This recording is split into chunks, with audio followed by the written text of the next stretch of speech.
Bienvenidos, buenas noches. Gracias por poner como todos los lunes La Ley de la Selva, su programa de cabecera para arrancar la semana aquí en la pantalla de C5N. Hasta las 0:30 estamos, recuerden, hasta las 0:30 rige la Ley de la Selva en el inicio del año político. Luego de la apertura de sesiones, con una guerra que se agudiza, que se profundiza en Medio Oriente, un montón de temas para repasar y un montón de información para compartir con ustedes. Una noticia sorpresa es la que va a analizar en un ratito con información nueva Lucía Isikoff. La AFA terminó repatriando en medio de un enfrentamiento a muerte con el gobierno de Javier Milei al gendarme Nahuel Gallo, de quien tanto había hablado hace más de un año Patricia Bullrich, pero por quien, al parecer, nadie hizo un pedido formal en Caracas.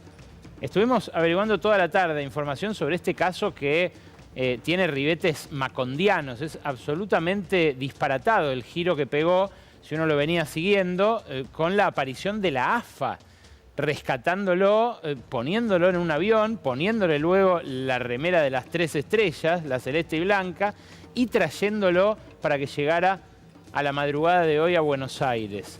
No habló, no se sabe de qué le están hablando a él en el edificio Centinela de Gendarmería, ahí en Retiro. Es un caso que tiene cierto contenido escabroso también, porque no se termina de blanquear por parte del gobierno qué hacía Nahuel Gallo en Venezuela en el momento en el que fue encarcelado en Venezuela y puesto, como muchos otros presos políticos, a disposición de aquel Poder Ejecutivo. En un ratito, ¿por qué se enteraron por Twitter en Cancillería? ¿Qué pasó entre Milei y Pablo Quirno ante la evidencia del papelón? Y sobre todo, ¿qué va a pasar con Nahuel Gallo de acá en adelante? ¿Qué discusiones hay en derredor de él en este momento en el oficialismo? En instantes con Lucía Isikoff lo compartimos con ustedes.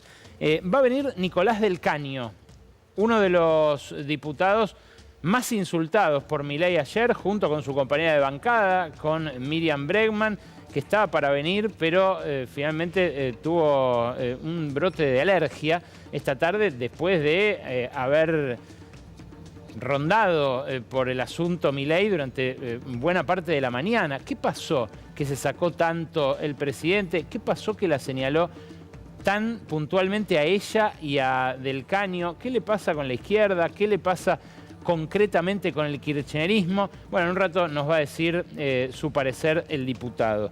Y vamos a compartir con ustedes una entrevista con el hombre que se ha convertido en este mandato de Lula en su mano derecha.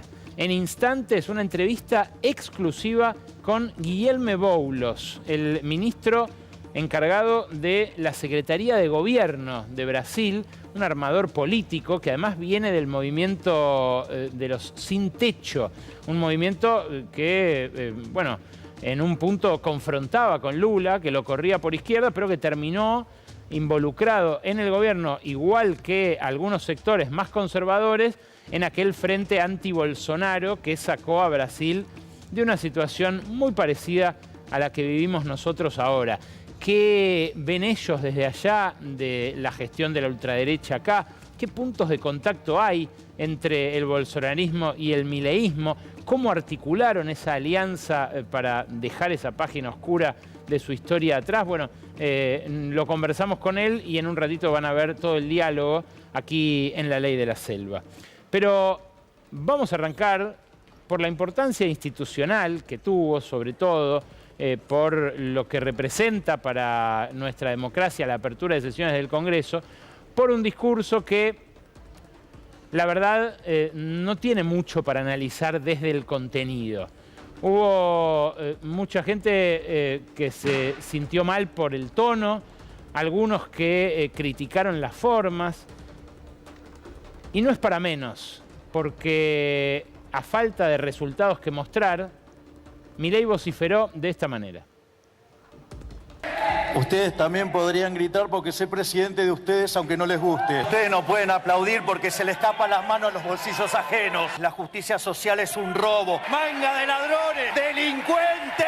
¡Por eso tienen a la suya presa! ¡Manga de ladrones! ¡Manga de chorros! ¡Por eso tienen a su líder presa! ¡Porque es una chorra! ¡Los chorros son ustedes! Sería divertido poder debatir con ustedes si supieran algo. Después le pasamos la versión en dibujito para que ustedes entiendan. ¡Manga de delincuentes!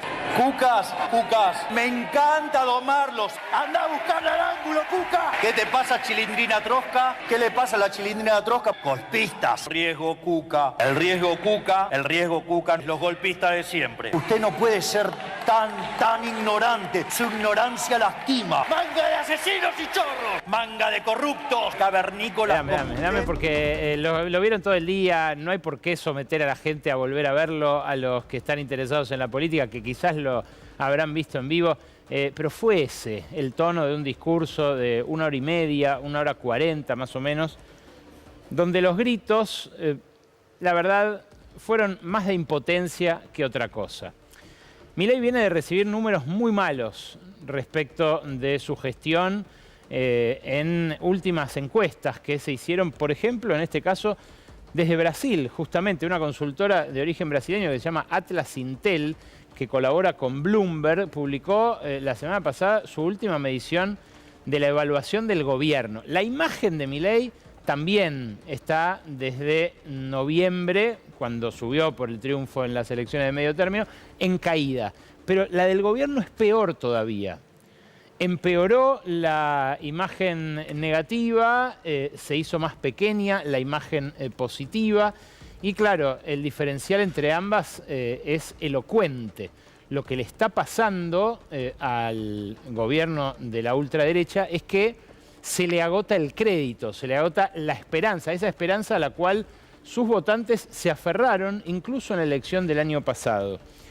Y hay muchos datos que exhiben la fragilidad en el lugar a donde más le duele al gobierno, que es en el programa económico. La esperanza partía sobre todo de la imposibilidad de evitar la inflación del final del peronismo, de cómo esa inflación desordenó la vida de un montón de gente y cómo un sector decidió, apelar a la motosierra. La motosierra mostró que corta por lo más delgado y aún así, con la retórica del sacrificio desplegada, la esperanza hasta ahora se impuso. Eso es lo que se está rompiendo. Y claro, cuando uno mira otros datos que suelen coincidir mucho con el desempeño en las encuestas, también ve que es un momento muy crítico para el oficialismo. El índice de confianza en el gobierno de la Universidad de Itela lleva 3 meses de caída consecutiva. Dieron a conocer este fin de semana la medición de febrero. A pesar de la atropellada parlamentaria de las sesiones extraordinarias, el Merval, la bolsa porteña, perdió casi 20% real en febrero. Solía pasar que cuando Milei podía aprobar una ley, imponía un veto o conseguía algún triunfo parlamentario, volaba la bolsa. La correlación era perfecta.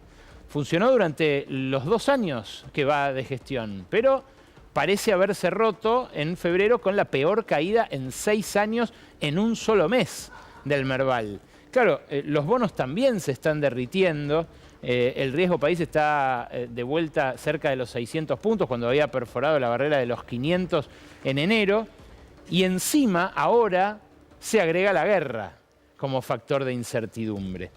Antes de que se conociera que Trump atacó a Irán, antes de que se conociera incluso este cúmulo de datos negativos, en enero, lo informó el Banco Central el viernes a última hora, lo que siguió volando es la demanda de dólares. Y en un modelo que no tiene dólares de sobra, que tuvo que ir a pedir un rescate como el de Estados Unidos para las elecciones de octubre, en plena corrida, esas barritas, créanme, no pintan bien. Hasta mediados del año pasado, cuando levantaron el cepo para la compra de divisas por parte de personas, después del acuerdo con el Fondo Monetario, que implicó un desembolso adicional de 20.000 millones, que duró 6 meses, bueno, empezó la fuga de divisas. La formación de activos externos, la compra sin fines específicos por parte de los ahorristas, fue increyendo hasta ese momento crítico en la campaña electoral. Esos 5.000 y pico de millones de dólares son los que se compraron en los meses complicados, en los cuales no se sabía qué podía pasar con la elección. Ahora, en lo que sucedió después, lo que se ve es nuevamente un incremento. Y por eso los 2.600 millones de dólares que se compraron los ahorristas en enero volvieron a encender alarmas en el Banco Central. Fíjense, desde que se abrió el control de cambios, los argentinos ricos, los de mayor poder adquisitivo, ya se compraron 29.000 millones de dólares. En enero, esos 2.613 millones de dólares se los compró 1,5 millones de personas. Son esos los que operan en el mercado oficial. Otros 700 y pico de mil vendieron dólares, pero el que puede compra. Porque como pasó con Caputo la vez pasada, con Macri, el dólar está quieto, está pisado a fuerza de deuda, a fuerza de ingreso de capitales especulativos, pero en un momento deja de estarlo. Y ese momento es muy rápido como para que el ahorrista reaccione a tiempo. Claro, los financistas más avesados lo hacen, algunos ven alguna señal cuando está por pasar, pero el que tiene guita opta por lo sano y está alimentando esas barritas de modo realmente preocupante. A eso se suma que la balanza de servicios arrojó un déficit de casi 1.000 millones de dólares, 946 para ser más preciso, de los cuales el 80% correspondió a viajes turísticos al exterior. Ahora, fuera de ese sector que puede comprar dólares, fuera de los que están siendo beneficiados por rebajas impositivas, está el resto de la Argentina. Y para el resto de la Argentina, las preocupaciones son estas. Mirá, esto es lo que difundió ayer la consultora Subán Córdoba en un sondeo amplio que hicieron en todo el país, donde surge que la mitad de los argentinos están preocupados por bajos salarios o por falta de empleo. 28,5% por los bajos salarios, por la pérdida de poder adquisitivo, 22,7% por la falta de empleo, por la desocupación, y a eso se suma un 17,7% preocupado por la inflación. La inseguridad quedó relegada al cuarto puesto. Y estas tres preocupaciones principales, las económicas, las del bolsillo, describen una economía en estanflación. Como dijo Domingo Cavallo, como vienen diciendo economistas de todos los colores y tendencias ideológicas. Es un año en el cual el ajuste está cayendo sobre las grandes empresas, además, que lo descargan en sus trabajadores. Hasta ahora, las 22.000 empresas que cerraron desde que asumió Milei eran en su mayoría pequeñas y medianas. ¿Qué pasó en el discurso de apertura de las sesiones? Todos estos temas brillaron por su ausencia. No sé, en el griterío se olvidó, prefirió no tocarlos porque no tiene resultados para mostrar, teme que si repite la profecía de que en agosto va a dar 0, algo la inflación, termine expuesto a un ridículo muy pronto, porque claro, las consultoras dicen que febrero va a dar parecido a enero, 2,9, 3%, marzo siempre fue un mes muy inflacionario, y cuando tenga el primer trimestre en torno al 8%, por ejemplo, ¿cómo va a sostener la previsión del presupuesto de 10% para todo 2026? Claro, la baja de la inflación era el sostén principal del relato económico de Javier Milei. Y eso es lo que parece haber entrado en crisis, lo que parece haberlo convencido ayer, por lo menos de no tocar el tema. Y claro, los que vienen dándole gobernabilidad a Milei, los gobernadores, que son los que le prestaron los votos en las extraordinarias para que salgan la reforma laboral, la ley penal juvenil, la media sanción de la ley de glaciares, o de su perforación más bien, son los que también están sufriendo esta estanflación. Fíjate, este es el saldo de empleo por provincia privado registrado desde que asumió Milei. Acá tenés provincias como Santa Cruz, que perdieron el 16% de su empleo formal registrado, 16% de su empleo formal registrado, cuyo gobernador le prestó votos para el quórum, votos para las medias sanciones, votos para la reforma laboral. Tenés una provincia como Catamarca, en los últimos puestos también, entre los más perjudicados, con una pérdida de empleos del 10%. Ahí está Raúl Jalil, que fue también solícito a prestarle la ayuda para que esos proyectos se aprobaran.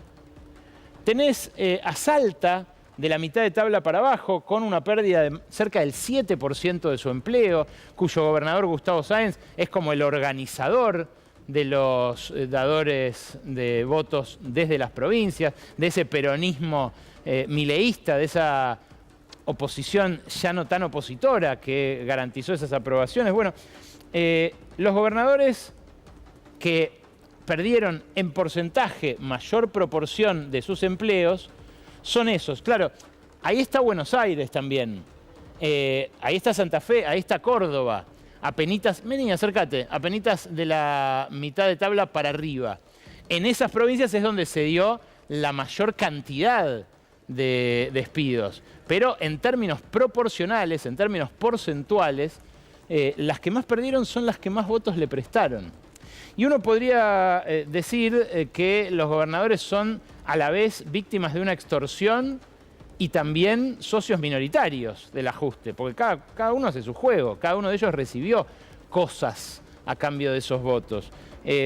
Milei le soltó algún dinero vía aportes del Tesoro en diciembre, a las provincias mineras y petroleras les endulza los oídos con anuncios millonarios de inversión, pero la estanflación, el enfriamiento de la actividad con suba de precios, les pega de lleno en la coparticipación de impuestos, en lo que reciben por goteo automáticamente de lo que se recauda a nivel nacional.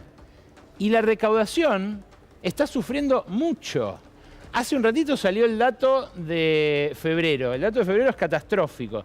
9,7% real abajo contra febrero del año pasado.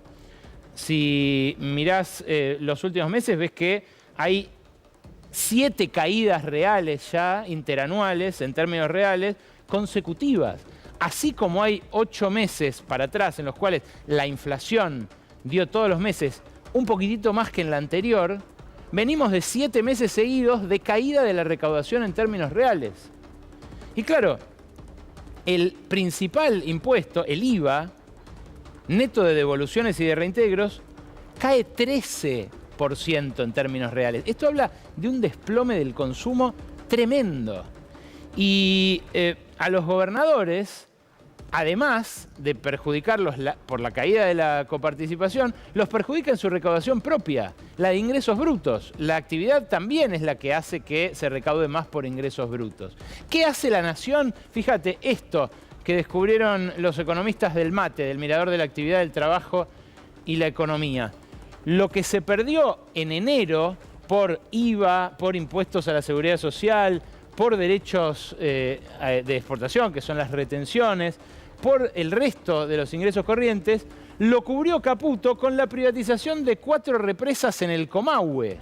Pero claro, esas 4 represas se pueden concesionar una vez, porque las concesionó por 30 años. Esto que hacía el menemismo todo el tiempo, de cubrir baches vendiendo las joyas de la abuela, es algo difícil de hacer cuando quedan pocas joyas de la abuela, como en este momento. Ahora, el Estado primero baja impuestos a los ricos, baja el impuesto a los bienes personales, bajó retenciones, y después tiene que seguir ajustando el gasto para atarse a la regla del déficit cero. Y fíjate vos qué interesante cómo perdió de recaudar retenciones por las rebajas que les dio a los productores de soja, exportadores de soja, y por esa medida desesperada que hizo antes de la elección, cuando tuvo que resignar, ahí en donde dice quita, del 23 de septiembre al 24 de septiembre, todos los derechos de exportación que pensaba recaudar, que eran cerca de 2.000 millones de dólares. Entre ese regalazo a los productores de soja y las demás rebajas que fue haciendo para intentar que liquiden, bueno, terminó recaudando 3.400 millones de dólares menos en retenciones durante todo el último año. ¿Qué va a pasar en marzo, en abril, cuando de vuelta necesite que le liquiden? ¿Cuánto va a tener que descontarle de las retenciones? Porque algunos especulaban con que ayer las bajaba a cero. Milei dijo, no, ni loco, solo en la medida en que lo permita el superávit fiscal. Claro, para bajar retenciones parece haber resto fiscal, pero para mantener las mínimas estructuras del Estado, para mantener determinados servicios sociales, para reactivar la obra pública, evidentemente no. ¿Y sabes para qué tampoco? Para la inversión en gastos, la inversión y el gasto en previsión social, para los famosos planes, para las asistencias, para la tarjeta alimentar, para la asignación por hijo. Todo eso que maneja Sandra Petovelo, sacando jubilaciones y pensiones, fíjate, no para de caer. Está por debajo de toda la época que le tocó gobernar a Milei, está muy por debajo de lo que había en el gobierno anterior, pero además la tendencia es a la baja. Porque claro, en la medida en la que la estanflación hace recaudar menos, bueno, la motosierra tiene que afilarse más con esos gastos que son los que compensan la caída de la recaudación. Y si ese ajuste sin fin obliga a apretar el torniquete, lo que resta ver es de dónde salen los empleos que hacen falta para una economía como la Argentina. En el único momento en el que pareció defender su modelo económico, Milei dijo esto, que es lo que vamos a contrastar con la realidad. Cuando uno abre la economía, eso permite a los consumidores el ingreso de bienes de mejor calidad a menor precio. Obviamente, si la empresa local no puede competir, quiebra y despide gente. Sin embargo, eso es una parte de la historia. La otra parte es que ahora el consumidor ahorra dinero al comprar el bien importado y ese dinero lo utilizará en comprar otros bienes, generando así puestos de trabajo en otro sector de la economía, el cual es más productivo y por ende podrá pagar mayores salarios.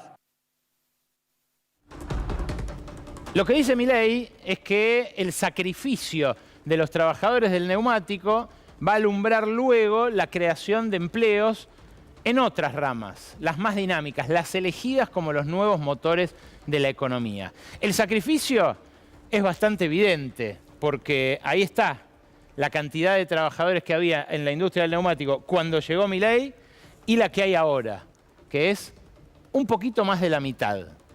Claro, ese dato es el de noviembre del año pasado, antes del cierre. Habría que restarle 1.000 a esos que son los que quedaron en la calle de FATE. Pero además, el resto está en peligro, porque el propio secretario de Producción dijo, Argentina no tiene por qué hacer neumáticos, no produce bananas, por ejemplo, y estamos lo más bien, ¿por qué tiene que producir neumáticos? Mezclando absolutamente un cultivo que tiene determinados requerimientos climáticos con una industria que en definitiva se mueve al compás de los incentivos que dé o deje de dar el Estado.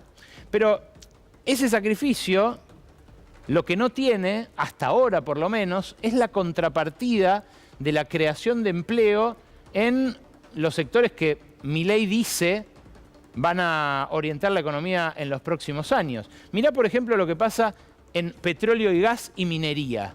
En petróleo y gas y minería, uno diría, bueno, hay un boom de inversiones, hay más empleados. Nada de eso. Desde que asumió Milei, cayeron de 94.600 a 87.500 los empleados de este sector. ¿Por qué? Bueno, porque lo que se destruye en el norte de Santa Cruz y en Chubut, en el petróleo, no es compensado por lo que se crea en Neuquén, en Vaca Muerta, y porque la minería es un sector que emplea muy poquita gente de manera directa. Además, si le agregamos el RIGI, el régimen de incentivo a las grandes inversiones, que les permite proveerse en el exterior de todo lo que quieran, traer maquinaria usada, comprar hasta los uniformes, si quieren, en proveedores extranjeros, bueno, es difícil pensar que vaya a derramar mucho.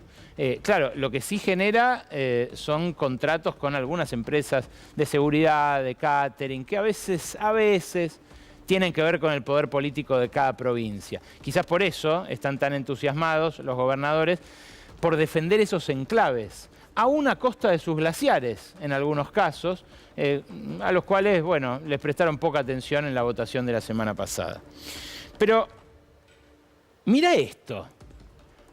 Incluso en los sectores ganadores, incluso en el resto de los sectores ganadores, se está destruyendo empleo.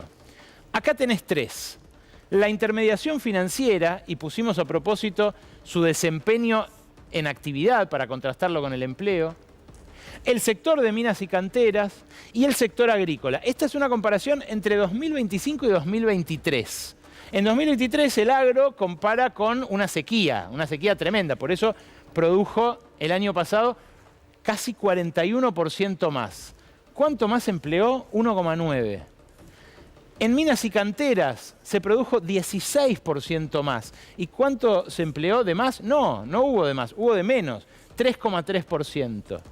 En intermediación financiera, 18,7% más de actividad, 2% menos de empleo. Estos son los ganadores. Mirá los perdedores en la siguiente placa. La industria y la construcción tuvieron desplomes en su actividad y también en el empleo, que claro, llevan el número total a los 300.000 puestos de trabajo menos que hay desde que asumió Milei la presidencia.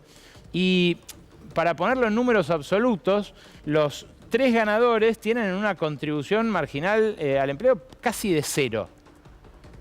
Mientras que los perdedores, solamente entre los dos que más pierden, industria y construcción, destruyeron más de 120.000 puestos de trabajo formales.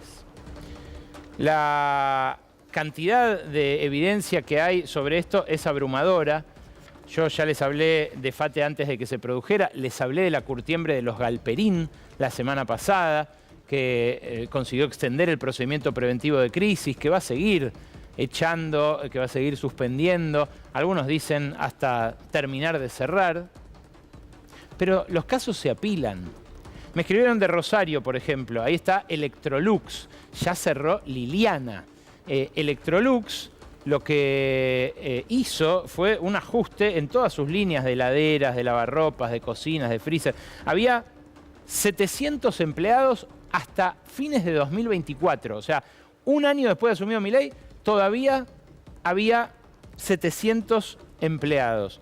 Para mediados del año pasado, para mediados de 2025, ya se había abierto completamente la compuerta, ya la matriz de Electrolux había empezado a traer de Brasil los productos que se hacían acá, y la cantidad de empleos ya había caído casi a la mitad. Ahora que están importando y entregando puerta a puerta los productos brasileños sin siquiera embalarlos en la planta de Rosario, hay 200.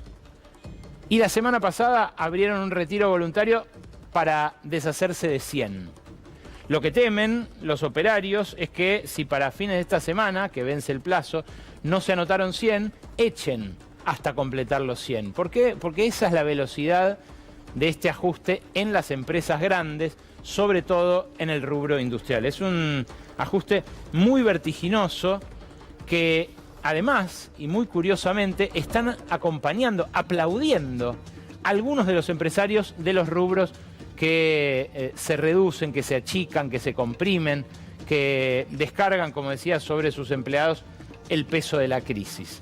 Esta declaración llamó mucho la atención esta semana que pasó, pero me parece elocuente, interesante, también para matizar la supuesta pelea de Milei con los empresarios. ¿Es real o es humo? Esto que hizo ayer de emprenderla de vuelta contra Don Chatarrín, de mencionar con un nombre burlón también a Javier Madanes Quintanilla, el dueño de FATE, dueño también de Aluar, ¿expresa un enfrentamiento real? ¿O los dueños de la Argentina siguen bancando este ajuste como lo hizo Mario Greenman, el presidente de la Cámara Argentina de Comercio? Hay un parate en su sector del comercio y servicios, hay cierre de comercios, hay gente despedida. ¿Me puede contar? No, yo no lo llamaría parate, lo que hay es un amesetamiento. Y veníamos con una inercia que algunos podrán decir, bueno, pues eso pasó hace 2 años. Sí, claro, pero de las cosas buenas nos acordamos siempre. Porque ese momento, cuando estaba el plan platita con los anabólicos, como les decía, sí, el consumo volaba porque la gente sabía que el dinero en el bolsillo le quemaba y había que salir rápidamente a desprenderse. Hoy eso no sucede, los precios están estables y es cierto, el consumo ha mermado, pero las expectativas, de a poquito sabemos que esto va a funcionar. Y es cierto también, nosotros somos conscientes, es duro reconocerlo, que algunos vamos a quedar en el camino, pero ese es el precio que hay que pagar para que nuestros nietos, nuestros hijos tengan una Argentina normal, un país que progrese con futuro. Yo creo que vale la pena. A Mario Greenman lo puso Eduardo Ornequian al frente de la Cámara Argentina de Comercio, lo puso Eduardo Elstein. Son pesos pesados del establishment que además lo criaron prácticamente a Javier Milei. Que diga el jefe de la Cámara de Comercio que si algunos quedan en el camino, quedamos, dice él, en el camino, será el precio a pagar para tener una economía más sana y que nuestros nietos vivan en un país normal. Imagínense lo que impacta ver al jefe de los contratistas de la obra pública, quizás el sector más ajustado, el lugar a donde más obreros se quedaron sin laburo gracias a la acción de la motosierra, decir algo muy parecido, que es lo que hizo Gustavo Weiss, el presidente de la Cámara de la Construcción. Bien, en términos personales, no digo que esta sea la opinión unánime de la Cámara Argentina de la Construcción en pleno. A Gustavo Weiss, ¿le gusta hasta acá el gobierno de Javier Milei? Nosotros hemos dicho reiteradamente como institución y también como miembro del G6 que tenemos que estamos totalmente de acuerdo y apoyamos fuertemente el rumbo, la macroordenada, bajar la inflación, no gastar más de lo que uno recibe, no emitir moneda espuria. Todo eso hace a una economía sana y, como dije anteriormente, es lo que hacen todos los países del mundo. Otro día vamos a hablar de qué es una macroordenada, porque de a ratos pareciera que lo usan como eufemismo para salarios bajos. Por supuesto que el desborde inflacionario no hace más que lastimar los ingresos y los bolsillos de los laburantes. Por supuesto que aquella inflación irrespirable del 160%, con datos del 10% mensual, era de verdad muy corrosiva para la cohesión social, para la vida de los trabajadores. Ahora, que esto sea una macroordenada es algo que por lo menos la mitad de los consultados en la encuesta que les mostré antes discutiría. Para ellos la vida está cada vez más desordenada. Es tapar un bache de una deuda con otra, es caer en mora con la tarjeta de crédito, con el préstamo personal o con la billetera electrónica. Para los que apoyan esta macro, para los que capaz se sonríen cuando el presidente se burla de ellos, pero los sigue beneficiando en los hechos con sus políticas, la realidad es otra, y es otra muy diferente.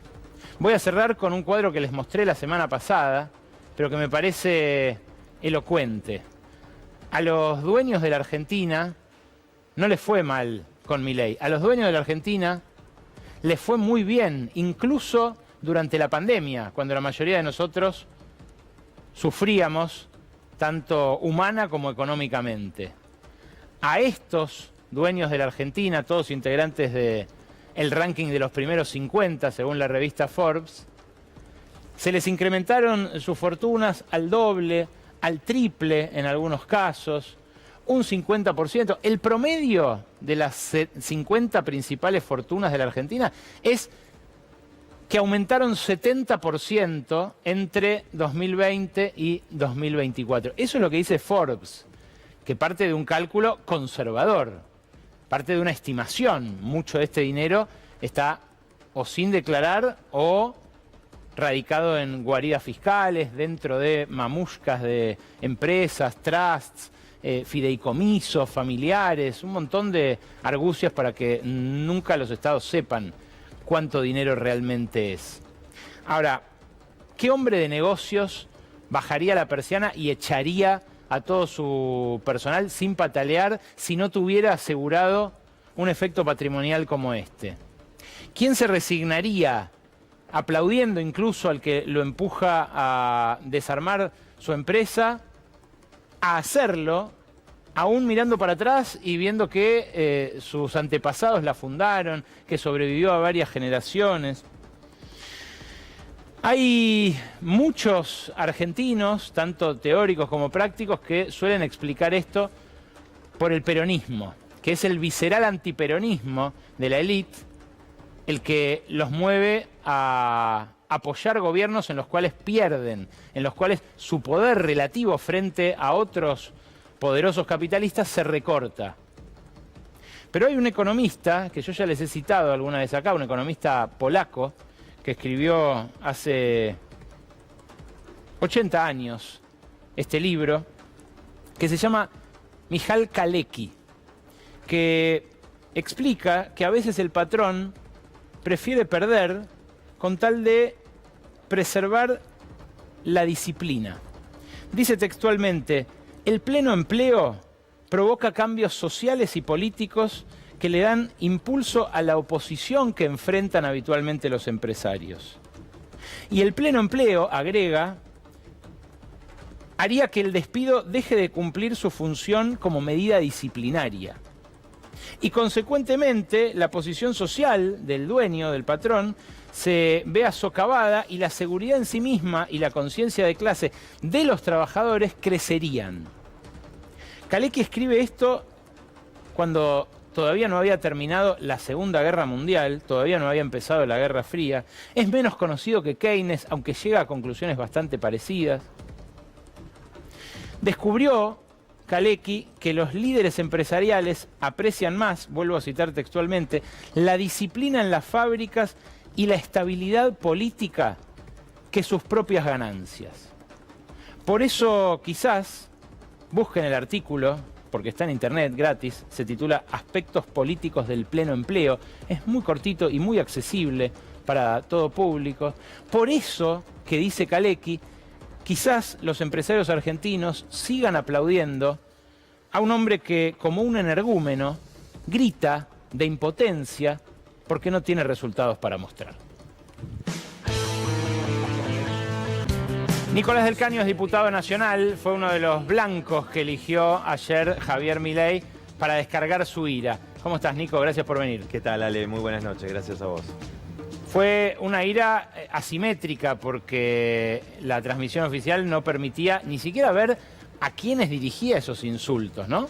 Sí, fíjate que yo he participado en varias de las aperturas de sesiones. Siempre se lleva gente que aplaude. Ahora, el nivel de agresividad, de insultos que vimos ayer, inclusive de las propias anteriores aperturas del propio Milei, creo que fue el récord ayer, ¿no? Y fíjate que muchas de las respuestas que él daba, ni siquiera, bueno, nosotros pudimos escuchar muchas de las cosas que se decían ahí, otras sí, ¿no? Creo que él tenía más o menos preparado de antemano, porque si no, realmente la cantidad de agresiones, de insultos que dio, bueno, difícil que eso se hubiese dado ahí en el momento, sino que él tenía pensado esto porque yo creo que, como vos señalabas recién, hay una parte de circo, ¿no? Es decir, no hay pan que haya circo, y que el gobierno tiene un problema de lo que no quería hablar, que es el grave problema social que vos estabas marcando antes en tu análisis, que nosotros vemos cotidianamente. Yo cuando le grité a Milei en un momento, porque él estaba soslayando el problema, dijo que se había triplicado el salario en dólares. Y fíjate, yo empecé a decir, este tipo no va al supermercado, no va a la carnicería, no va a todos los comercios que te dicen estoy a punto de cerrar o que ya cerraron, el laburante que no le alcanza porque su salario, y le dije, mañana hay una huelga, que fue hoy, que casi 1 millón de docentes hicieron un paro nacional impresionante en todo el país, porque en la provincia de Buenos Aires cobran 700.000 pesos los docentes, claro. Y así, bueno, en todo el país tenés que estar doble, triple cargo. Entonces, bueno, ahí él fue que me dijo esto, ¿no? De, bueno, del caño, qué sé yo. Después atacó a Miriam diciendo chilindrina trosca. Sí. Después, digo, él se puso nervioso en varios momentos, ¿no? También cuando le hablamos de Esper, cuando le hablamos de las coimas de discapacidad. Bueno, yo lo vi desencajado, pero al margen de eso, hoy me sorprendió cuando Miriam contó que lo tenía escrito. Esto que vos estás sugiriendo también. Yo no sé si, puede ser que lo haya tenido escrito, digo, pero se lo notaba como que frente a en cada momento que él quería, que escuchaba algo, respondía con algo que ya tenía más o menos preparado de lo que iba a decir. En alguna oportunidad puede ser que no, pero digo, estaba preparado, creo yo, porque no tenía mucho para decir sobre este problema grave que está teniendo hoy la mayoría del pueblo trabajador, ¿no? Laburantes, pequeños comerciantes, digo. Yo sé que vos tenés el cuero duro, has ido a asambleas en universidades, en gremios, que no es que te va a afectar que alguien te insulte. ¿Crees que estuvo bien ir ayer? ¿Qué balance haces? Yo creo que está bien porque es ir a marcar, digamos, nuestra postura. Llevamos, obviamente, distintas expresiones, carteles y demás, y bueno, ir a marcar ahí, a decir lo que mucha gente está sufriendo hoy y lo que quiere que digamos también, ¿no? Más allá de que... Pero la transmisión... Es verdad que la transmisión... Claro. Bueno, pero ahora tenés algo que antes no tenías, que son las redes sociales, donde a partir de eso uno puede tener algún registro de imágenes y también, bueno, la expresión que nosotros mismos hicimos en las redes sociales de lo que decíamos ahí. Claro, ¿no? O con videos que hicimos. Entonces, no, porque, te digo porque te pero pregunto. es cierto que la transmisión, como que directamente solamente existía el oficialismo. Claro, fue una transmisión estalinista, ¿no? Total. O sea, partido único, hay una sola bancada. Pero además en una apertura de sesiones que, a diferencia de otras, el 80% era insultar y agraviar a los opositores que estábamos ahí. Claro. Entonces digo... Ahí te das cuenta y no se lo filmaba, no se los tomaba. Bueno, eso obviamente... Pero yo creo que sí que eso, obviamente, hay mucha gente que nos dijo hoy, muy bien ayer estar y como están siempre, marcando la situación que atraviesan los trabajadores y denunciando al gobierno, no dejándosela pasar, digamos. La semana pasada cortaron Panamericana a los laburantes de FATE. El mismo día, los movimientos sociales que iban al Congreso cortaron el Obelisco. Hubo represión en ambos casos, pero los cortes se mantuvieron.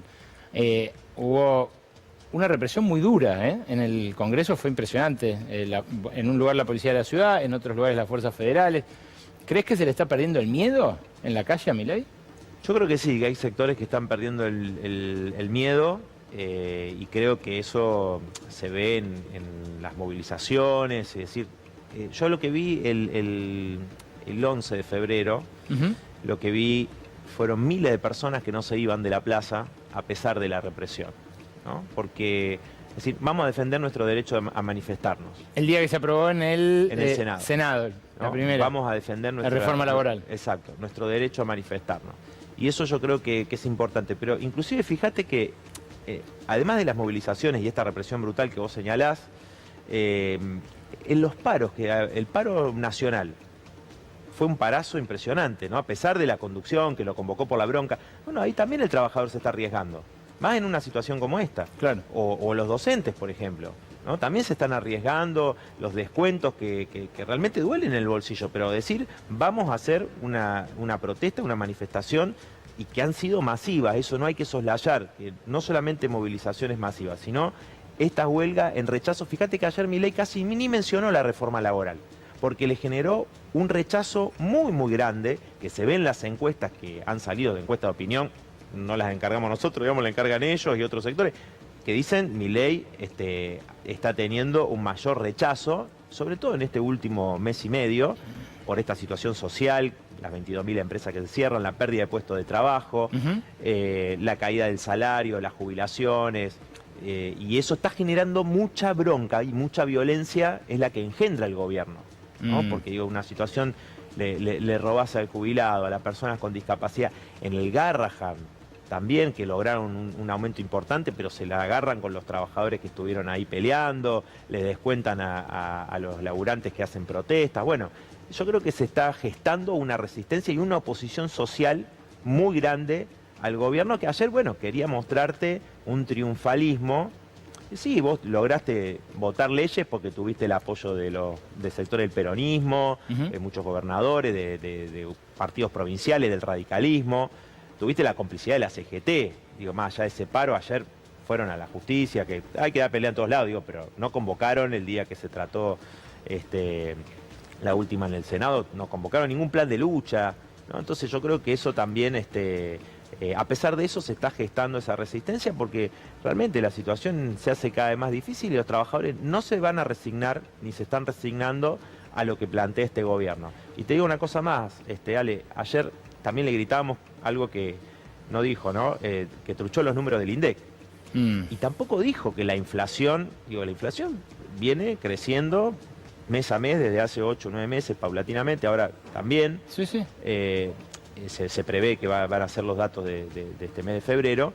Entonces digo, también tenés esa situación, una fuerte depresión económica en sectores como la industria, el comercio y la construcción. Vos marcabas esto que ahora con la ley de glaciares van a querer impulsar aún más. Ayer dijo que iban a crear 1 millón de puestos de trabajo en la cordillera con la mega minería, que es totalmente falso, digo, ¿no? Que es una cantidad acotada de puestos de trabajo, ¿no? Destruyendo nuestros bienes comunes naturales, destruyendo el ambiente. Hay muchos sectores que se están oponiendo, pero digo... Sí, en todo el sector minas y canteras sumado a petróleo y gas emplean 85.000. Bueno, y lo que vos marcabas recién, a pesar de tener el RIGI, a pesar de tener todos los beneficios que tienen desde hace años y años, no generan un puesto de trabajo, digamos, ¿no? Y además que te causa el daño ambiental que vimos, bueno... nos enteramos por la asamblea de Hachal en su momento, cuando contaminaron el río con el agua cianurada. O sea, las consecuencias son terribles en Argentina, en todo el mundo. Entonces digo, ahí también ahora vamos a hacer una fuerte oposición en las calles y en el recinto hacia el tratamiento de la ley de glaciares, que parece que quieren acelerar en estos próximos días en las comisiones de la Cámara de Diputados. Pero digo, ahí también es un país... el extractivismo, ¿no? La energía, la minería, vaca muerta, el agro, bueno, la especulación financiera, que es como es decir, venir a hacer el carry trade Argentina, uno de los principales negocios más rentables del mundo, digamos, ¿no? Sí, sí. Mientras hunden a la mayoría trabajadora. ¿Por qué crees que puntualmente se encargó tanto de Miriam y de vos, siendo que no mencionó, no sé, a Axel Kicillof, por ejemplo, en su presentación, que es el gobernador de la provincia más poblada de la Argentina y el que hasta ahora asoma como candidato presidencial de la principal fuerza opositora? ¿Qué le molesta de la izquierda? Mirá, yo creo que le molesta que estamos expresando una oposición muy fuerte y muy coherente, ¿no? Y que estamos creciendo, ¿no? O sea, yo creo que creciendo en esa valoración de muchos sectores, no solo de izquierda, sino también en sectores que están descontentos con lo que hacen sus dirigentes, particularmente el peronismo, pero de otras fuerzas también. Y entonces yo creo que también apunta hacia nosotros por eso, digamos, y porque expresamos una perspectiva totalmente distinta. En el debate de la reforma laboral, por ejemplo, bueno, nosotros tenemos un planteo que lo hemos hecho en campañas electorales, incluso más de reducción de la jornada de trabajo, del reparto de las horas, y además porque somos protagonistas de todas esas peleas y esas luchas que están desafiando al gobierno, ¿no? Porque él va con los dirigentes sindicales, que son parte del peronismo, y negocia la caja sindical a cambio de derechos históricos, una traición histórica vergonzosa lo que hizo la conducción sindical. Entonces, ayer él muchas veces habló contra el peronismo, ¿no? Habló contra distintos sectores y bueno, pero también, digamos, hablar contra lo que hizo el gobierno de Alberto Fernández es fácil, digamos, ¿no? Entonces, bueno, ahí yo creo que hay sectores que empiezan a tener simpatía por la izquierda, eso se expresa, digo, particularmente el crecimiento de nuestra compañera Miriam Bregman y demás, y creo que eso también el gobierno está tomando nota, ¿no? Así que eso del 5% que vaya tomando nota, que el apoyo creo que es mayor, ¿no? No te hablo de algo electoral, Ale, te hablo de lo que la gente está hoy viendo y sufriendo, y que nos encontramos en la calle. Dice, muchas gracias por estar, porque los nuestros no vienen a cada pelea, a cada lucha. Bueno, ese día, el 11 de febrero, que yo transmití desde la Plaza del Congreso, en nuestro programa de radio Pasaron Cosas, la entrevistamos a Miriam, lo entrevistamos también a Kicillof, que estaba ese día movilizando con el sector más combativo del peronismo, que no es el que le presta votos. El que le presta votos sí, fue con el escudito justicialista en algunas provincias, puso senadores, puso diputados, terminó saliendo la ley. Ahora, en el tránsito de esa resistencia social a la resistencia política, ¿no los están empujando un poco esas personas que se les acercan a que dialoguen por lo menos con el peronismo que no se presta a regalarle gobernabilidad a Milei? Mirá, yo creo que en primer lugar Kicillof, hoy enfrentó una huelga no solo de las docentes y los docentes de la provincia de Buenos Aires, rechazando el ofrecimiento en la paritaria del 3%, sino también de todos los trabajadores estatales de la provincia de Buenos Aires, que fue un paro realmente muy fuerte en rechazo a este ofrecimiento que ha hecho. Y obviamente nosotros, tenemos una perspectiva totalmente distinta, digamos, a lo que sé, está Nico, planteando el lo sé. gobierno. No, pero distinta no me refiero en es... general, sino en concreto con esta situación. Y esa gente que nosotros, que vos decís es verdad, Sí. que se nos acerca, más bien busca una perspectiva, una alternativa. Nosotros, ¿qué estamos planteando como debate y como discusión con todos esos sectores? Primero, unidad en la acción para la lucha, ¿no? Para llevar, por ejemplo, la pelea de los compañeros de FATE, ¿no? ¿Qué respuesta da el gobierno de la provincia de Buenos Aires frente a lo de FATE? O a los compañeros de Georgalo, o a los compañeros de Lustramax y muchas otras empresas. Bueno, nosotros estamos planteando que todos los trabajadores rodeemos de solidaridad a los compañeros de FATE que están en esa permanencia. Es una lucha testigo que la reforma laboral la habrán aprobado en el Congreso, pero ahora la tienen que aplicar, y esta es una primera batalla muy importante, la de FATE. Bueno, yo creo que ese es un primer punto. Ahora, después hay un debate y una discusión. Nosotros planteamos la necesidad de recuperar los sindicatos y poner en pie un gran partido de la clase trabajadora. Obviamente que plantee una salida anticapitalista, no que plantee realmente que sean los Madanes Quintanilla los que paguen la crisis que han generado, y que vos mostrabas los datos recién y me acordaba lo que charlamos con los compañeros siempre de FATE. Dice, nosotros fuimos declarados esenciales en la pandemia.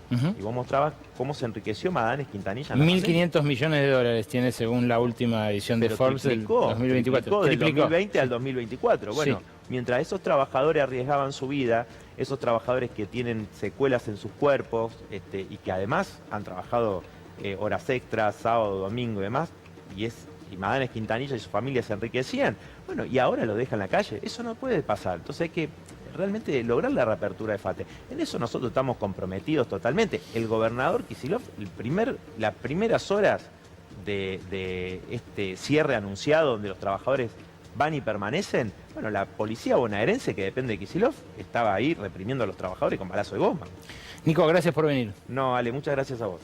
Ustedes quédense, porque Lua Isikov tiene todo el detrás de escena de una historia realmente alucinante. Cómo la AFA, en pleno conflicto con el gobierno y en plena causa judicial que intenta arrinconar a sus directivos, justamente lo hacen jueces que quieren congraciarse con el gobierno, vaya a saber por qué intereses ulteriores, trajo de vuelta al gendarme Nahuel Gallo, que hace 450 días tenían preso en Venezuela. ¿Qué pasó ahí? Te lo va a contar mi compañera en un ratito. Y además vamos a compartir una entrevista exclusiva con Guillermo Boulos, la mano derecha de Lula en este gobierno, y cuando digo mano derecha es por lo cerca y estrechamente que trabajan, porque él es un tipo de izquierda. Guillermo Boulos justamente da algunas pistas de cómo desalojaron al bolsonarismo del poder y cómo este gobierno de Lula hace reformas en sentido contrario al de Milei y consiguió bajar el desempleo a mínimos históricos. Quédate que hasta las 12:30 rige la ley de la selva.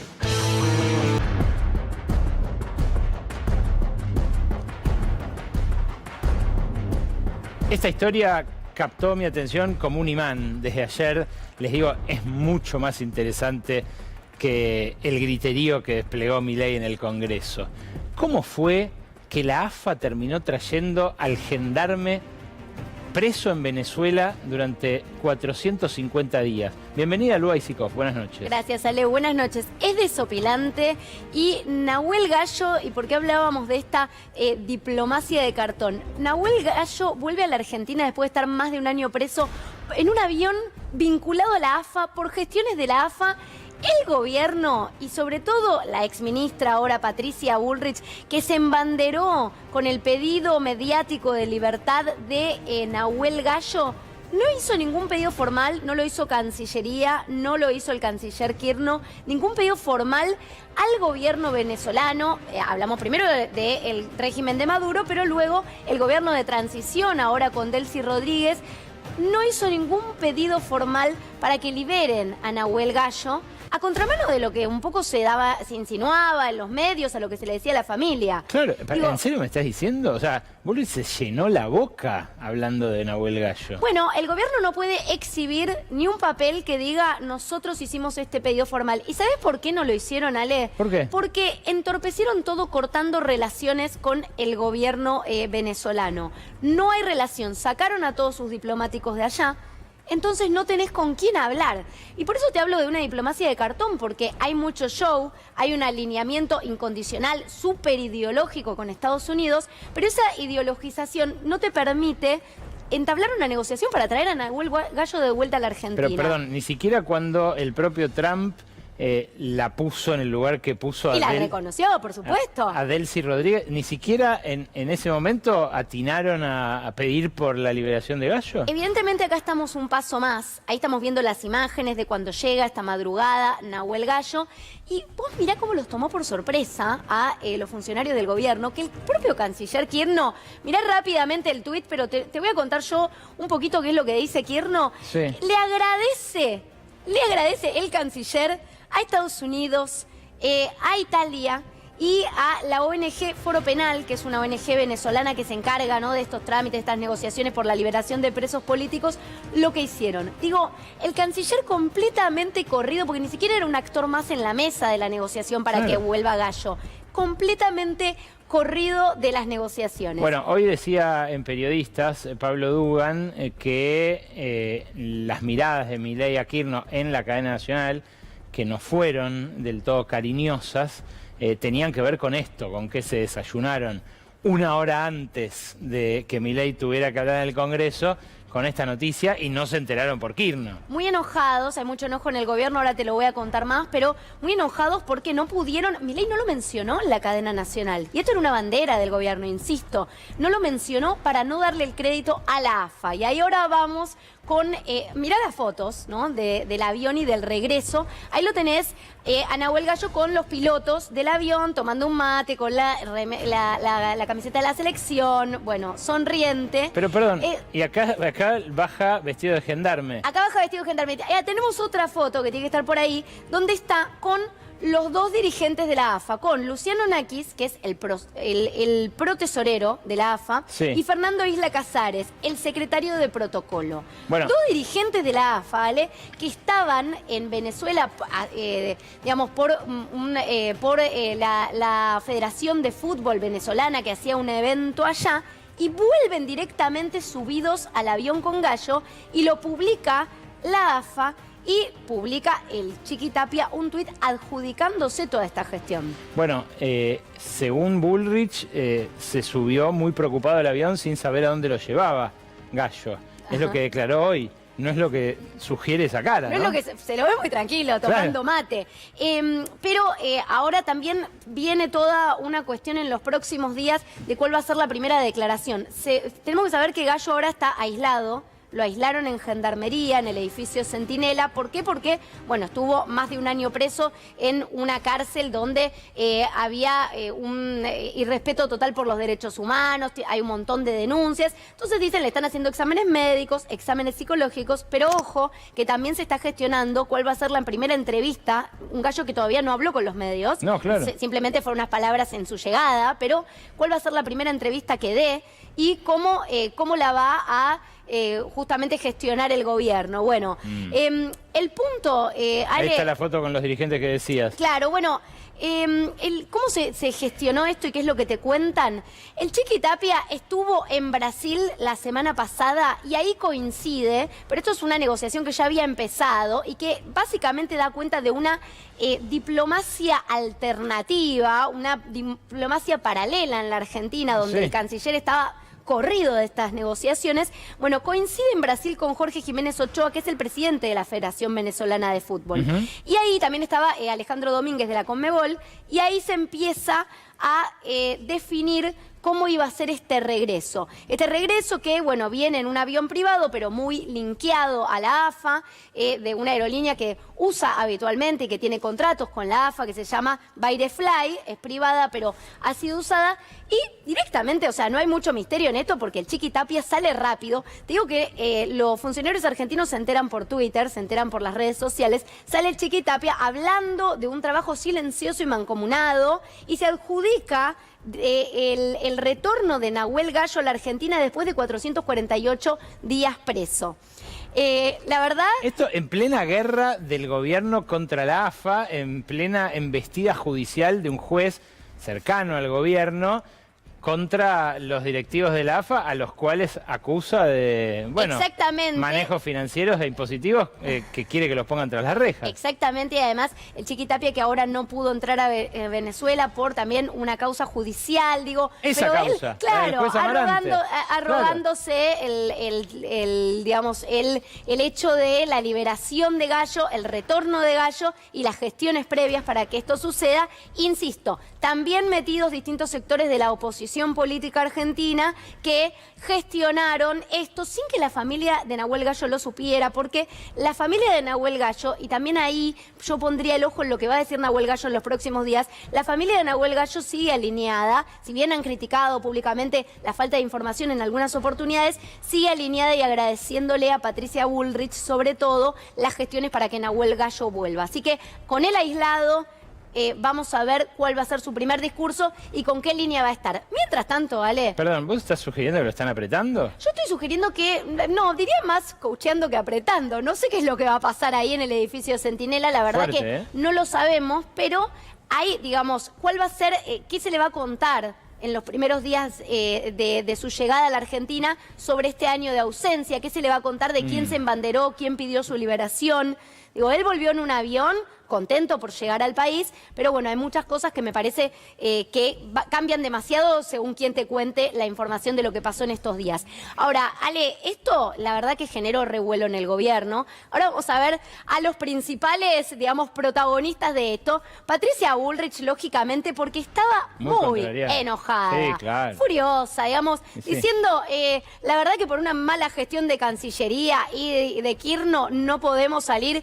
Ella fue, hizo su video vestida de rojo, lo fue a saludar a Ezeiza, con ella como protagonista, claro, pero la verdad que fue muy evidente que Milei no lo pudiera decir en cadena nacional. Y también lo tenés a Santiago Caputo, vos tenés acá en el gobierno una puja, Ale, y quédate con esto porque tenés a un Santiago Caputo que quiere ir fuerte contra la AFA, que es el que sobre todo le pide a Milei encarrilar la guerra contra el Chiqui Tapia, ir fuerte contra la AFA, pero también tenés otros intereses cruzados, porque tenemos a los Menem, por ejemplo, metidos en el gobierno con mucho poder, en ascenso y pegados a Karina Milei, y se habla mucho de los negocios de Martín Menem con la propia AFA. Y ahora, mira, vos decís que Martín Menem le pulsea a Caputo para no arruinarse los negocios que tiene con la AFA. Bueno, se pulsean todo entre ellos, ¿no? Porque son dos bandos distintos del gobierno, pero Martín Menem tiene Tech Security, digamos, ahora pertenece a su familia, obviamente se desligó un día antes de asumir. Empresa de seguridad de todos los estadios, de la mitad de los estadios. Claro, y bueno, es de la familia, o bueno, ahora dejó sus acciones, pero está ligada a Martín Menem. Ponele. Y mira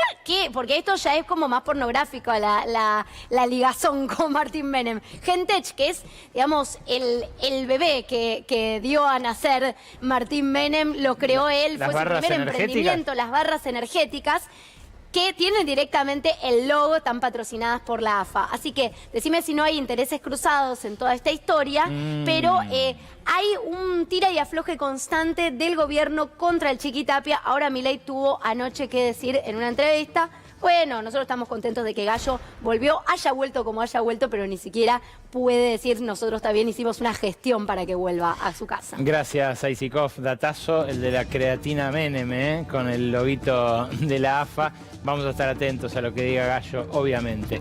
Mayonesa TV, y fíjate porque hoy viene con una cita artística y luego la entrevista con Guillermo Boulos.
En el primer fragmento de la entrevista que le hicimos al ministro encargado de la Secretaría de la Presidencia, mano derecha de Lula en este último mandato, abordamos el contraste entre la reforma laboral de acá y la que están empujando ellos.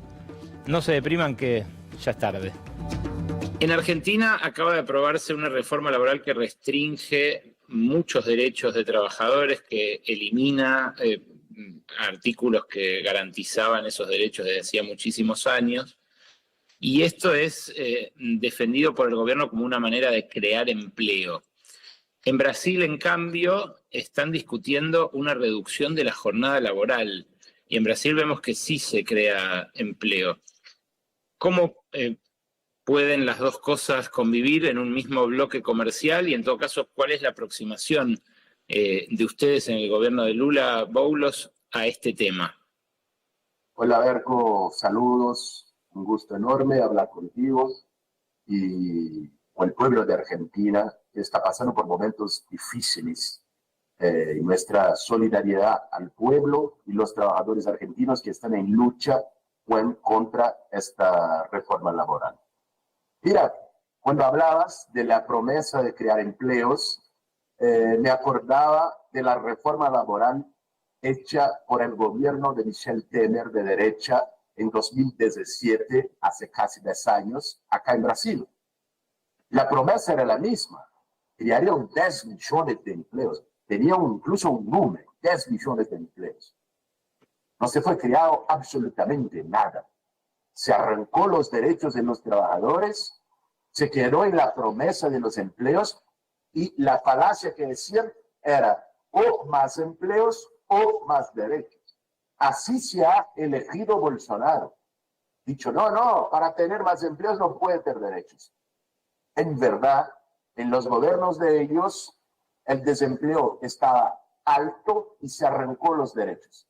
Hoy, con el gobierno de Lula, tenemos en Brasil, en este momento, el menor desempleo de la historia.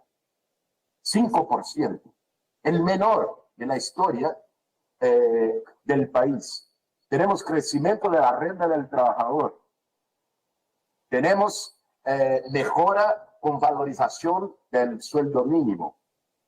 Todo eso, y estamos ahora, el gobierno, con el proyecto de reducción de la jornada laboral hacia 40 horas semanales, hoy son 44 por nuestra Constitución, y también con la garantía de 2 días por lo menos de descanso por semana al trabajador, que es la lucha contra la escala 6x1. Bueno, van en sentido contrario a esta reforma laboral que se acaba de aprobar en Argentina. Acá, de hecho, se elimina la jornada de 8 horas como derecho del trabajador, se permite hasta 12 con tal de que haya un descanso. ¿Los empresarios a ustedes les plantean que necesitan este tipo de reformas para contratar más gente o no? Mira, acá los empresarios, así como me imagino en Argentina, son contra cualquier avance en los derechos de los trabajadores. Estamos trabajando una guerra, porque las principales entidades empresariales de Brasil están haciendo un terrorismo económico de decir que bajar la jornada de trabajo va a traer problemas para la economía, las empresas van embora, van a salir del país, va a ser huelga de capitales, todo este discurso. Lo mismo que decían hace casi 100 años cuando se aprobó la ley del salario mínimo. Lo mismo que decían hace casi 100 años cuando se aprobó las ferias remuneradas, el descanso remunerado. Lo mismo que dicen históricamente cuando hay un derecho para el trabajador. A mí nunca he visto un gran empresario, un patrón, defender derechos de trabajadores. Siempre luchan contra. Y así siguen en Brasil. Solo que hay que tener lado. Nuestro gobierno, el gobierno del presidente Lula, que con mucho orgullo hago parte como ministro jefe de la Secretaría General de la Presidencia, nuestro gobierno tiene el lado del pueblo, el lado de los trabajadores, y está haciendo la briga, el combate, la batalla. Ese es el tema. Así como lamentablemente el gobierno de Javier Milei Argentina también tiene el lado, pero no es el lado del pueblo y de los trabajadores. Claro, el contraste entre la reforma laboral que empieza a discutir ahora Brasil, un país con tradición de alta desigualdad, con mucho empleo informal, con una fuerza de trabajo históricamente mal remunerada, y nuestra reforma laboral, la que acaba de aprobar el Congreso, no podría ser mayor. Son proyectos opuestos por el vértice. Allá lo que están tratando es de garantizar derechos y reivindicaciones que aquí en Argentina fueron realidad hace décadas. Y acá lo que se están desandando son justamente esas conquistas. Ahora, en esta segunda parte hablamos con Boulos sobre algo que él acompañó muy de cerca en este gobierno de Lula, que fue su disputa con Donald Trump. Trump empezó extorsionando a Brasil con que si no liberaba de culpa y cargo a Bolsonaro, de sus juicios por golpista, de las condenas que pesan sobre él, que está preso por haber intentado interrumpir el orden democrático en su país, con aranceles. Trump amenazó a Lula con respuestas, con represalias económicas frente a casos judiciales que avanzaban en la justicia independientemente de su voluntad. Pero finalmente terminaron negociando y encontrando un punto en común, una reunión en la que incluso Trump lo valoró mucho a Lula después de haberle dicho de todo. ¿Cómo contrasta eso con su relación con Milei? Es lo que responde Boulos en esta segunda parte de la entrevista. Hablabas del contraste entre la aproximación de Lula y la aproximación de Milei a las cuestiones laborales, pero también hubo un contraste muy grande entre cómo se relacionó uno y el otro con Estados Unidos, concretamente con Donald Trump. Después de un inicio muy conflictivo, Lula terminó reuniéndose y acordando con Trump en términos bastante mejores de los que parecía al principio que iba a imponer Washington. Acá nosotros asistimos a un acompañamiento total por parte de Milei de todas las posiciones de Trump en Israel, en China, en la ONU, respecto de los gobiernos de ultraderecha. ¿A quién te parece que termina respetando más Trump? ¿A los países que se le plantan, que le plantean alguna oposición, o a los que lo acompañan sin matices? Hay una cosa, Berko, que vale para la política, para la geopolítica y vale para la vida. Nadie respeta a los sumisos. Nadie respeta. Y esto no se trata del pueblo argentino. El pueblo argentino es respetado por todos. Se trata de Javier Milei. Como se trata de Bolsonaro en Brasil.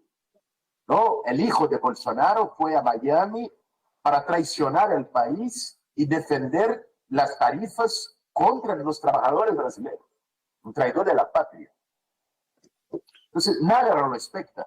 Trump lo ha utilizado, el hijo de Bolsonaro, para hacer su política. Y cuando Lula dijo, aquí no, amigo, aquí no, soberanía no se negocia.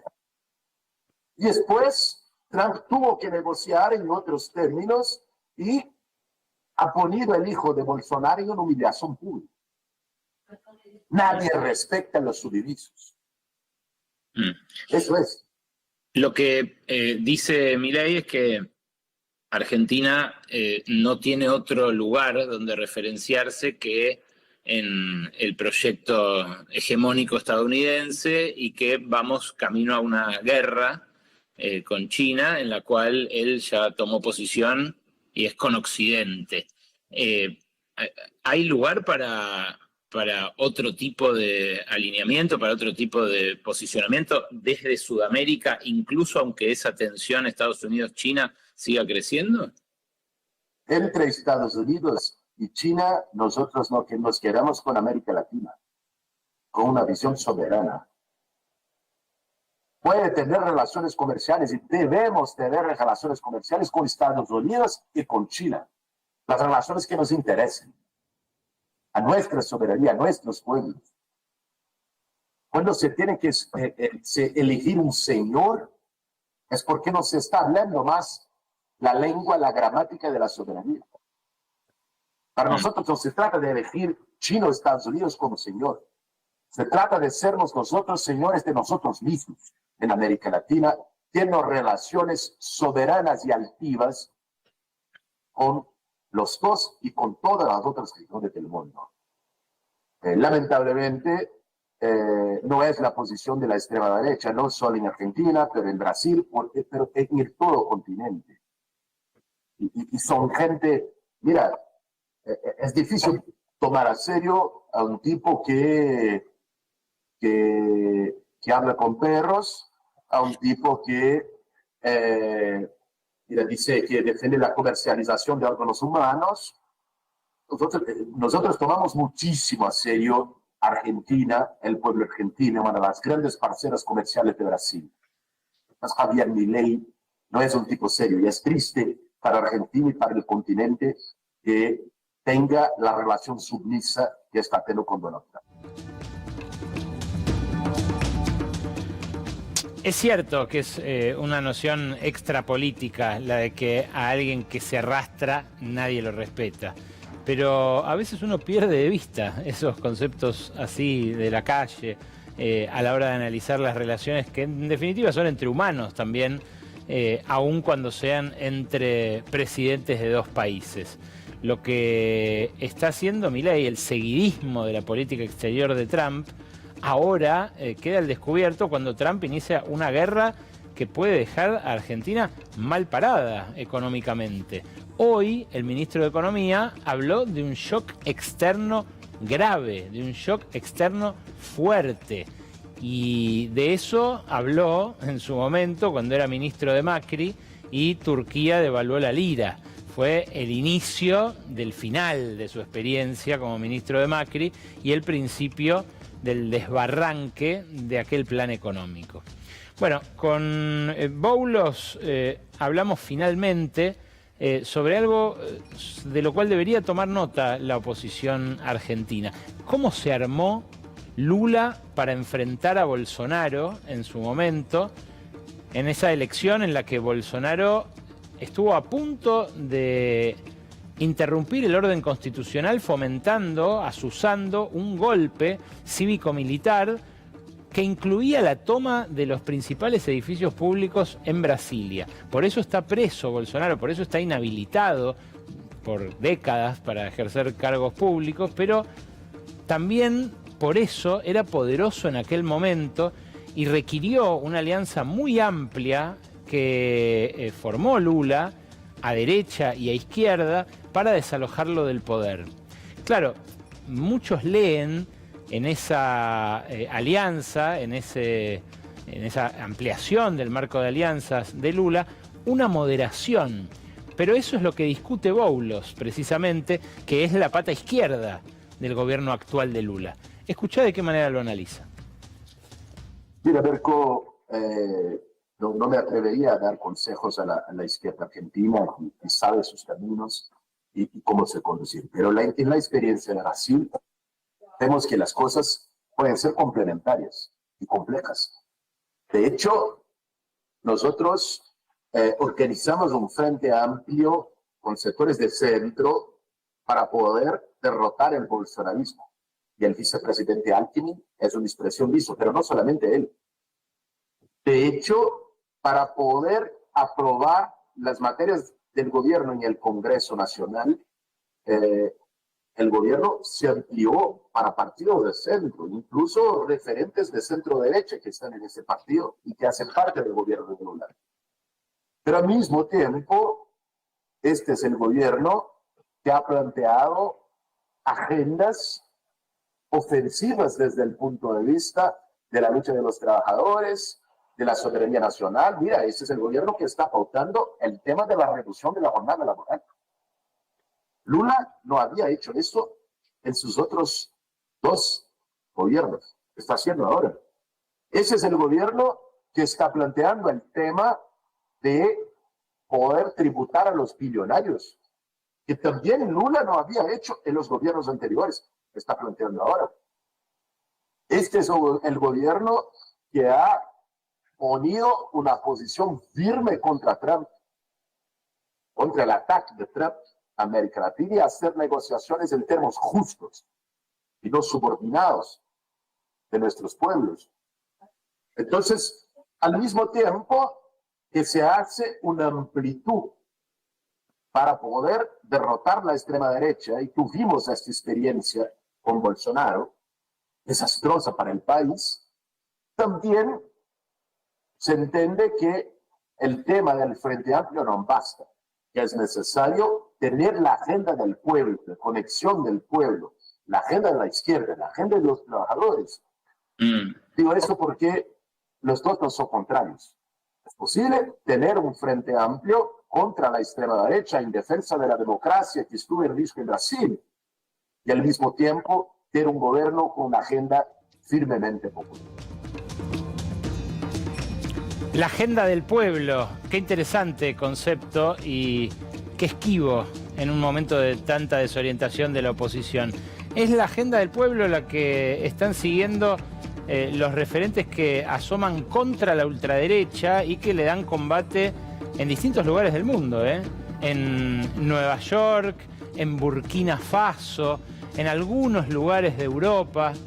Préstenles atención a las cosas que dicen esos referentes, porque son muy parecidas a las que le acaban de escuchar a este tipo muy interesante que se sienta muy cerca de Lula allá en Brasilia. Nos vamos el lunes próximo, las esperamos como siempre a las 23, aquí en la pantalla de C5N. Chao.